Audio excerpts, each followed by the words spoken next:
प्रभु यीशु मसीह के प्रिय और मधुर नाम से एक बार फिर से आप सबों को जय मसीह की। हम अध्ययन कर रहे थे प्रकाशित वाक्य की पुस्तक, उसका 7वां अध्याय, और इसमें हमने इज़राइल के 1,44,000 लोगों को देखा और साथ ही साथ हमने एक बड़ी भीड़ को देखा। तो मेरे प्रियो, प्रकाशित वाक्य की पुस्तक उसका 7वां अध्याय का जब हम लोग 14 पद पढ़ते हैं, उसमें क्या लिखा है? मैंने उससे कहा, हे स्वामी, तू ही जानता है। उसने मुझसे कहा, ये वे हैं जो उस महाक्लेश में से निकलकर आए हैं।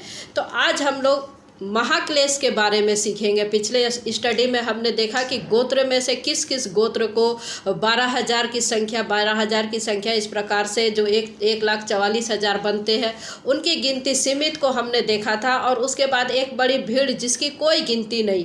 तो एक कैटेगरी को हम लोग देख रहे हैं, एक कैटेगरी वो है, एक कैटेगरी एक ये है। और इस भीड़ में एक जो है महाक्लेश का वर्णन हमको यहाँ पर दिखता है।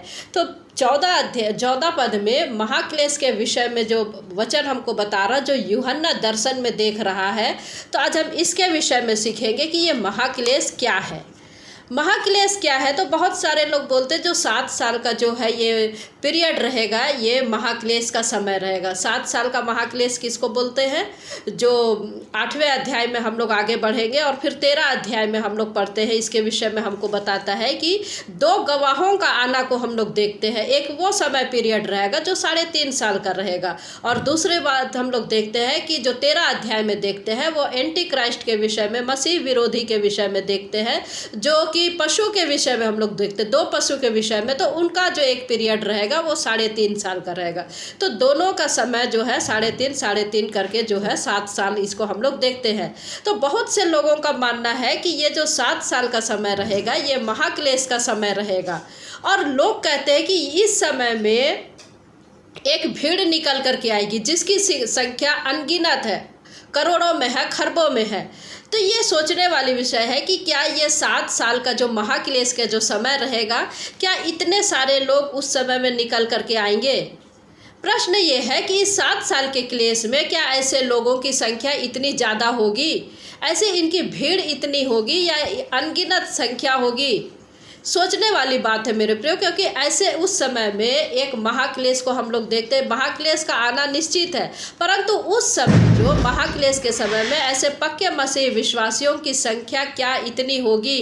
अनगिनत संख्या। अब यदि आज के दिन में हम लोग इसकी तुलना करें, आज के दिन में यदि हम लोग तुलना करें, तो पृथ्वी पर जो है, पृथ्वी की संख्या लगभग यदि 760 करोड़ यदि आप मान लें, उनमें से सभी मसीह विश्वासी नहीं हो सकते। यदि आप उसमें से 10% भी यदि आप मसीह विश्वासी को लाते हैं, तो 75 करोड़ के आसपास भी। तो क्या 75 करोड़ सारे लोग क्या महाक्लेश से निकल पाएंगे? ये सोचने वाली बात है। तो यहाँ पर हमको 9वें पद में क्या बता रहा है? आज हम महाक्लेश के विषय में सीख रहे हैं और ये बहुत ही गंभीर विषय है। इसको हम लोग बहुत ही विस्तार से सीखेंगे, महाक्लेश का अर्थ क्या है। तो 9वें पद में जब हम लोग पढ़ते हैं, यहाँ क्या लिखता है कि इनमें जिसे कोई गिन नहीं सकता। किसको गिन नहीं सकता? कौन निकल के आ रहे हैं? एक जाति है, बहुत सारी जाति है, कुल के लोग हैं, लोग और भाषा, एक बड़ी भीड़ को हम लोग देख रहे हैं जो श्वेत वस्त्र पहने और अपने हाथों में खजूर की डालियाँ लिए हुए हैं, और ये परमेश्वर के सामने, सिंहासन के सामने, मेमने के सामने में खड़े हैं। तो एक बहुत बड़ी भीड़, खरबों की भीड़, जिसको कोई गिन नहीं सकता, एक ऐसी संख्या। तो इस संख्या को हम देखते हैं मेरे प्रियो, ये संख्या तब पूरी होती है जब हम पूरी कलीसियाई इतिहास को हम लोग देखते हैं। जो 2000 साल का जो कलीसियाई इतिहास है, इसको हम लोग यहाँ पर देखते हैं। यदि हम कहें कि केवल 7 साल में ही हजारों और करोड़ों और खरबों की संख्या होगी, तो यहाँ पर हमको ये आकलन नहीं दिखता है, ये हमको मैच नहीं करता है। तो बहुत सारे लोग ऐसा कहते हैं कि महाक्लेश में जो लिखा है ये अंतिम 7 साल का महाक्लेश है, लेकिन यहाँ पर ये फिट नहीं बैठता है। तो 7 साल के जो हजारों करोड़ों की जो संख्या निकल करके यहाँ पर आ रही है, जो कि अपने वस्त्र को मेमने के लहू से धो रहे हैं, तो इतनी संख्या नहीं आ रही है। मेमने के लहू से श्वेत किए है, बल्कि ये संख्या जो है समस्त कलीसियाई जीवन या मसीही विश्वासियों की जो जीवन है उस पे हम लोग देखते हैं। ये बिल्कुल महाक्लेश का जो समय है, ये 7 साल का जो समय है, ये एक अलग बात है। महाक्लेश तो होना निश्चित है, परंतु यहाँ जो हम लोग देख रहे हैं, 6 मोहर को हमने देखा पिछले दिनों में, 6 मोहर का खोला जाना हो चुका है, 7वीं मोहर खोली जानी बाकी है। और फिर हम लोग देखते हैं कि 7 तुरही फूकी जानी है। उसके बाद में जो ये समय पीरियड शुरू होगा, उस समय में बहुत कम मसीही विश्वासी होंगे, और उन मसीही विश्वासियों में से बहुत कम ऐसे होंगे जो सही मायने में धीरज धरेंगे। सही मायने में धीरज धरेंगे तो मेरे प्रिय, ये 7 साल का जो महाक्लेश है, इसको हम लोग देखते हैं कि यदि पहली सदी का, या फिर हम देखेंगे कि 90 AD के आसपास में जब प्रेरित लोग अपना कार्य कर रहे थे, या फिर हम देखेंगे कि जब बाइबल लिखा जा रहा था, ट्रांसलेट किया जा रहा था, पत्रियों को लिखा जा रहा था, उस समय का हम लोग, उस समय से लेकर के रैप्चर तक की जो घटनाएं हैं, रैप्चर तक की, क्योंकि हम लोग 6वें पद में हम लोग क्या देखे हैं, वध किए वालों की गिनती जब तक पूरी ना हो तब तक स्वर्गदूत जो है रोके रखा है। तो इसकी गिनती होना भी आवश्यक है। तो ये महाक्लेश क्या संदेश देता है? हम लोग इसको इतिहास के जो 2000 साल का जो मसीही विश्वासियों का जो इतिहास है, इसको हम लोग देखने का प्रयास करेंगे, जो यूहन्ना देख रहा है दर्शन में। तो प्रेरितों के कार्य के समय का हम लोग देखेंगे। स्टीफन को हम लोग देखते हैं, स्टीफन के वध को हम लोग देखते हैं प्रेरितों के पुस्तक उसका 7वां अध्याय में। ये भी एक महाक्लेश को दिखाता है। जब यहूदी प्रचार करते थे, पत्थरवाह किया जाता था, उनको मारा जाता था, तो ये उनके लिए एक महाक्लेश था।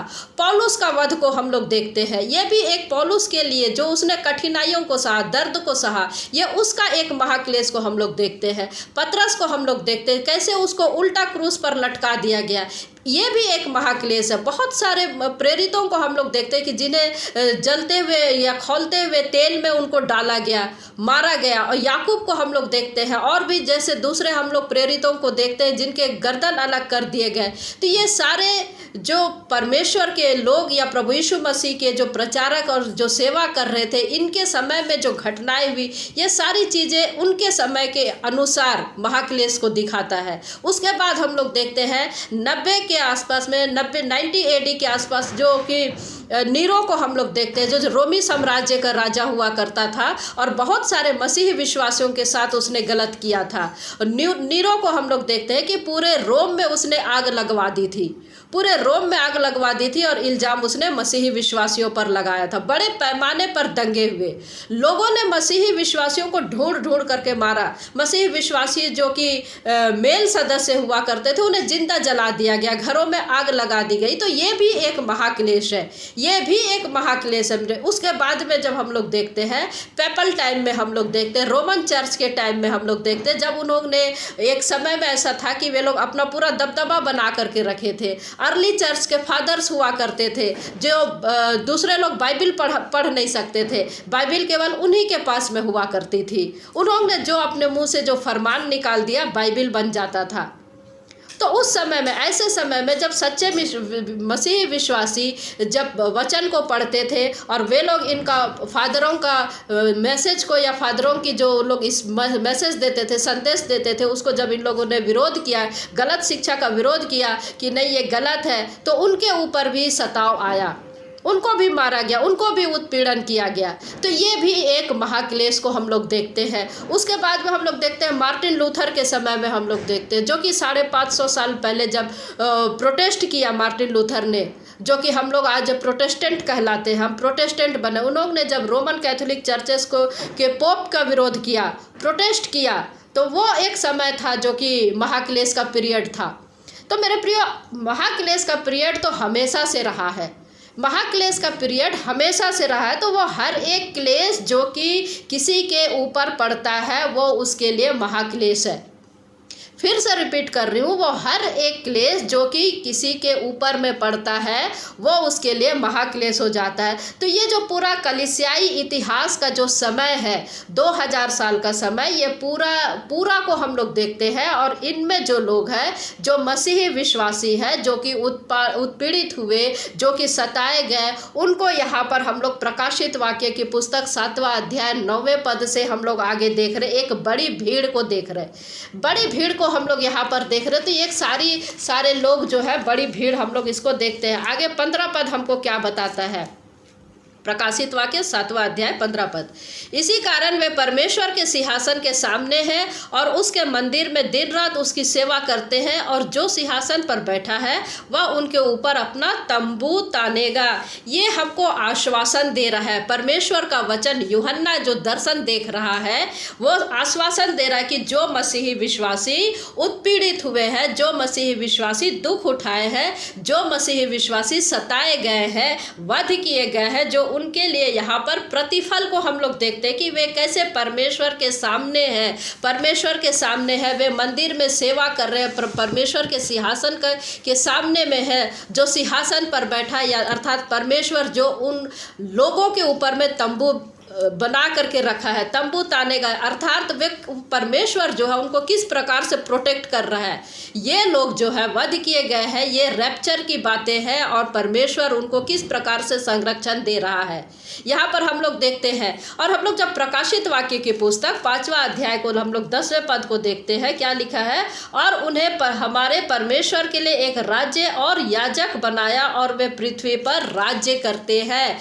पृथ्वी पर राज्य करते हैं अर्थात जो ये नया गीत गा रहे हैं, 24 प्राचीन को हम लोग देखते हैं, 4 प्राणियों को देखते हैं, ये सारे जो है वहाँ पर राज्य कर रहे हैं और याजक बन रहे हैं। तो ऐसे वध किए हुए लोगों को परमेश्वर नियुक्त कर रहा है याजक के तौर पर, जो हमको 7वें अध्याय का 15 पद में मिलता है। इसी कारण वे परमेश्वर के सिंहासन के सामने है। वे कौन? जो वध किए गए हैं, जो परमेश्वर के लिए जिन्होंने अपना धीरज नहीं खोया। तो हमको यहाँ पर परमेश्वर का वचन हमको आश्वासन दे रहा है। और इसी चीज़ को जब हम लोग इब्रानियों की पत्री में हम लोग पढ़ते हैं, स्वर्ग में एक असली वेदी को हम लोग देखते हैं, और जो कि प्रकाशित वाक्य की पुस्तक में हम 8वें अध्याय में उस वेदी के विषय में पढ़ेंगे। 8वें अध्याय में हम पढ़ेंगे तो उस स्वर्ग में सिंहासन के पास में असली वेदी है, असली मंदिर है, और वहाँ पर जो याजक है वे ऐसे लोग हैं जो प्रभु परमेश्वर पर, प्रभु यीशु मसीह पर विश्वास में प्रबल रहे, जिन्होंने अपने अपने वस्त्र को मेमने अर्थात प्रभु यीशु मसीह के लहू में धो करके श्वेत किया, और मंदिर में दिन रात सेवा करते हैं, और परमेश्वर उनके ऊपर में अपना तंबू तानेगा, और ये लोग उनके अर्थात परमेश्वर के संरक्षण में आ जाएंगे। जैसे यहाँ वचन क्या बता रहा है, जो सिंहासन पर बैठा है वह उनके ऊपर अपना तंबू तानेगा। तो कितना आश्वासन हमको यहाँ पर परमेश्वर जो है अपने लोगों को दे रहा। आगे हमको वचन क्या बताता है, फिर वे भूखे और प्यासे ना होंगे, और ना उन पर धूप ना कोई तपन पड़ेगी, क्योंकि मेमना जो सिंहासन के बीच में है उनकी रखवाली करेगा, और उन्हें जीवन रूपी जल के सोते के पास ले जाया करेगा, और परमेश्वर उनकी आँखों से सब आंसू पोंछ डालेगा। हालेलुया। ये परमेश्वर का आश्वासन है, परमेश्वर का प्रतिज्ञा है। तो जब हम प्रभु में परमेश्वर के वचन को जब हम लोग बांटते हैं, आप और दृढ़ हो जाए और मजबूत हो जाए, क्योंकि ये परमेश्वर की प्रतिज्ञा है। जब आप परमेश्वर के वचन को सुनते हैं, जब आप परमेश्वर के वचन को सुनाते, क्योंकि इसी रीति से यहाँ पर हमको देख रहे हैं कि वचन को यूहन्ना जो है देख रहा है, ताकि जो लोग उस वक्त जो वध किए गए हैं, या आज जो वध किए जा रहे हैं, उत्पीड़ित किए जा रहे हैं, उनके लिए ये वचन जो है कितना हमको आश्वासन दे रहा है। परमेश्वर का वचन हमको प्रतिज्ञा दे रहा है कि हम उत्साहित से होकर के हियाव के साथ अपने विश्वास में दृढ़ रहे, क्योंकि परमेश्वर जो है सिंहासन पर बैठा है, वो अपनी तंबू ऐसे लोगों पर तानेगा। और फिर वचन हमको क्या बता रहा है कि फिर कोई भूखे नहीं होंगे, तपन नहीं होगी, हमें कोई धूप नहीं होगी। ये परमेश्वर का आश्वासन है, ये परमेश्वर का प्रतिज्ञा है, जिनके ऊपर में वो तंबू गाड़ रहा है, तंबू बना रहा है 15 पद के अनुसार। तो मेरे प्रियो, आज जब हम परमेश्वर के वचन को लेकर के हम आगे बढ़ते हैं, हम प्रचार कर रहे हैं, हम तकलीफ़ में हैं, हम हर दिन संघर्ष करते हैं, हमारे आंसू निकलते हैं, तो उनके लिए वचन आज हमको ये आश्वासन देता है, पद 15, 16, 17, ये आश्वासन देता है, ये प्रतिज्ञा देता है कि हमारे परमेश्वर जो है हमारे सारे आंसू पोंछ डालेगा। और क्या कहता है वचन हमको? जीवन रूपी जल के सोते के पास में ले जाया करेगा। कितना अच्छा वचन! हमको हालेलुया के साथ में परमेश्वर का वचन का हमको धन्यवाद देना चाहिए। क्या कह रहा है? जीवन रूपी जल के सोते के पास में वो हमको ले जाएगा। तो मेरे प्रियो, आज जब हम प्रचार करते हैं, हमें पूरे हियाव के साथ हमको प्रचार करना है, पूरी आशा के साथ हमको प्रभु में रहना है, हमको दृढ़ता के साथ में रहना है। क्योंकि ये जो वचन है 15 पद से लेके 17 पद तक, ये यूहन्ना जो कि 2000 साल पहले ही देख रहा है, ये दर्शन यूहन्ना देख रहा है, स्वर्ग का देख रहा। हो सकता है कि इसमें मैं और आप हो सकता है कि मैं और आप हो, तो हो सकता है कि मैं और आप सताए जाए, हो सकता है कि मैं और आप उत्पीड़ित में रहे, हो सकता है कि मैं और आप वध किए जा सकते हैं। तो परमेश्वर ऐसे मसीही विश्वासियों के सब आंसू पोंछ डालेगा। ना तो उनको कुछ पीड़ा होगी, ना तो कुछ उनको तकलीफ होगी, ना तो कुछ उनके ऊपर में क्लेश होगी, ना तो उनको भूख लगेगी, ना तो उनको प्यास लगेगी, परंतु वे निरंतर परमेश्वर के मंदिर में दिन रात उसकी सेवा करेंगे और परमेश्वर अपना तंबू उनके ऊपर में तानेगा। तो यह परमेश्वर का आश्वासन है। तो हमको महाक्लेश से हमको डरना नहीं है। यह इतिहास काल है, मसीही विश्वासियों का जो इतिहास है, प्रेरितों के कार्य से लेकर के रैप्चर तक की जो घटनाएं हैं, ये जो महाक्लेश है और बाद की जो महाक्लेश है वो तो अलग चीज़ है। लेकिन ये जब हम लोग इस समय में परमेश्वर के वचन को जब बांट रहे हैं, तो हमको निडरता के साथ कार्य करना, हियाव हमको नहीं छोड़ना, ताकि वो जो जीवन का मुकुट प्रभु यीशु मसीह ने हमारे लिए रखा है वो उसको हम लोग प्राप्त कर सके। तो परमेश्वर पिता इन वचनों के द्वारा हम में से प्रत्येक को आशीष दे। जय मसीह की। Praise the Lord.